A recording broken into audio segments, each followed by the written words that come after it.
Okay, so I have to read a victim impact statement, and that's what this is. And I need to practice before I read it out loud in court. So this is what I'm going to do is practice. I'm dressed in my pajamas still, so a little bit of not the proper court attire. Okay. Everyone has told me that writing a victim impact statement would be good, allowing me to express myself. Well, let me tell you that writing this is pure torture. I hate the fact that Nicolas is gone, and no mother should ever have to go through this. The day before Nic died was Easter. We had a beautiful Sunday morning breakfast, and then Nicolas and Brittany looked for eggs. I felt pretty lucky because Nic was 15, and Brittany was 14. Yet here they were playing along hunting for their Easter eggs. I remember thinking that day was pretty special. And if you had asked me that day how my life was, I would have told you, life was awesome. I had 2 amazing children. I just bought us a house. I had a great job that I loved. I had the car of my dreams. And I would have laughed and told you how cute my kids were hunting for eggs that morning. Next day, Easter Monday, 10 o'clock a.m., Nicolas is pronounced dead. I don't even want to remember what it's like to be told my son has been killed in a careless motor vehicle incident. Few people could ever comprehend the devastating pain you feel when you hear a police officer tell you, "Your son is dead. I'm sorry." I was at work when they told me. They came and told me in front of customers, and I remember how my eyes instantly filled with huge tears. I couldn't even see the man's face as I handed him his change. They closed my store, and I was driven home by police to a house full of more police, victim service people, and even the coroner was there. The last thing I wanted to do was listen to these people talk and hear the things that they had to say. But I had to. Imagine the terrible pain of hearing the things that they had to say. Can you imagine having to arrange a funeral for your child in the middle of all of your grief when you can't even believe what's happening? People keep asking me all these questions. What will you do with Nic's body? I just wanted to bring him home, Your Honor. Will he be buried or cremated? Will he have an open casket? When? Where? The music. Nic needed clothes to wear.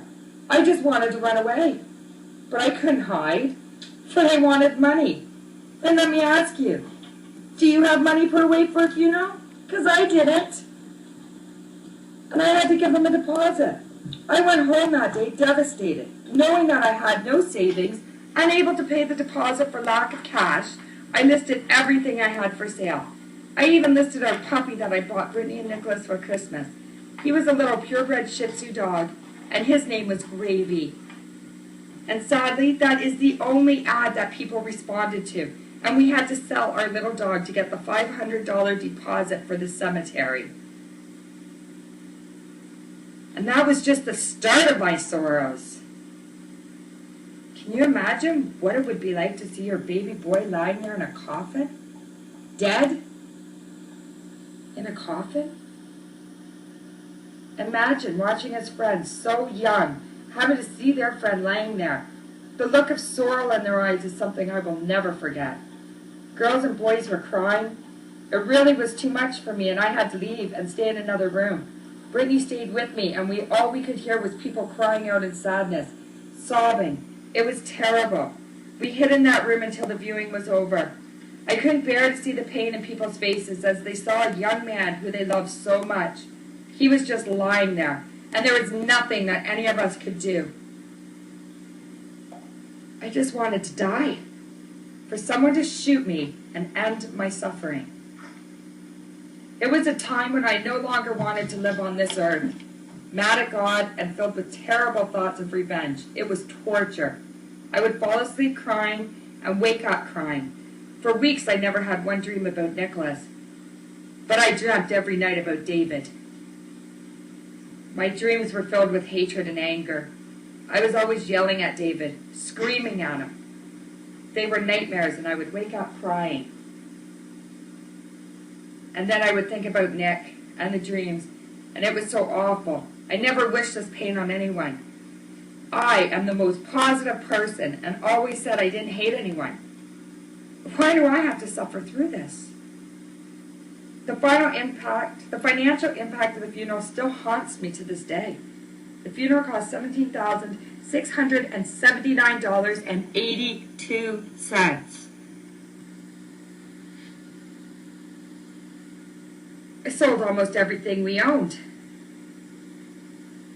And Nic deserves every penny that was spent on him, so don't get me wrong. He did not ask to die.